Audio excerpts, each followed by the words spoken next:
The first flames ignited on January 7, 2025 near the Pacific coast. Fanned by powerful Santa Ana winds, the fires quickly spread, engulfing neighborhoods from Malibu to Pasadena in a terrifying inferno. The Los Angeles area became a nightmarish landscape of towering flames and choking smoke. As we enter the third week of this disaster, the numbers paint a grim picture. At least 25 lives have been lost, their stories tragically cut short.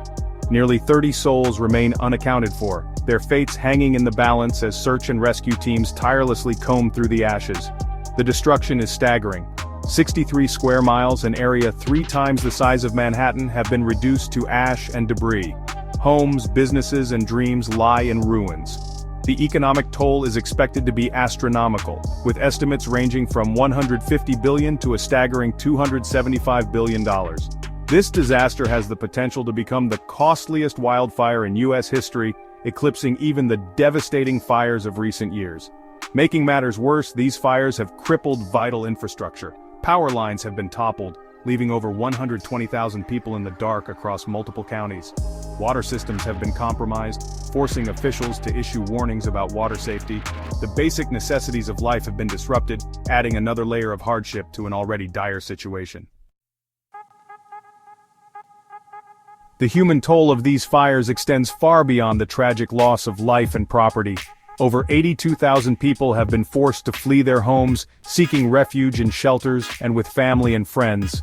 The evacuation orders came swiftly, leaving many with little time to gather their belongings or process the reality of the situation. Families huddled together in evacuation centers, their faces etched with worry and uncertainty. The emotional scars of this disaster will likely run deep, long after the flames have been extinguished. The disruption to daily life is profound. Schools have been shuttered, businesses forced to close, and countless events canceled or postponed. The iconic Hollywood sign stands shrouded in smoke, a stark reminder of the fire's reach. Even the glitz and glamour of the entertainment industry have been dimmed, with the Golden Globes, Academy Awards, Grammys, and even NBA games put on hold. The fires have brought life in Southern California to a standstill. Amidst the chaos and despair, stories of resilience and compassion emerge. Neighbors helping neighbors, volunteers working tirelessly to provide food, water, and comfort to those in need.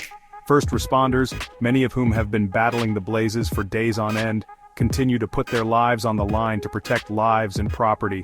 Their bravery and dedication are a testament to the indomitable spirit of humanity. As if the fires themselves weren't devastating enough, many homeowners now face another crisis: insurance. In recent years, as wildfires have become more frequent and intense, insurance companies have been pulling back from high-risk areas. State Farm, for example, dropped thousands of policies in fire-prone areas of Los Angeles in 2024. Other insurers have followed suit, leaving homeowners scrambling for coverage. Those who can find insurance are often faced with skyrocketing premiums. The California FAIR Plan, the state's insurer of last resort, has seen a surge in enrollment.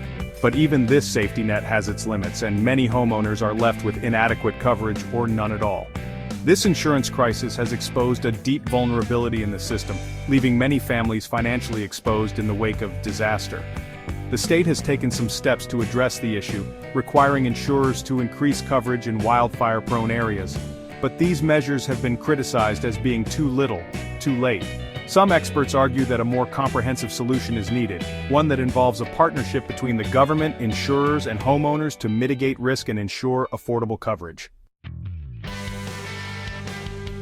As the fires begin to subside and the smoke slowly clears, the long and arduous task of rebuilding begins.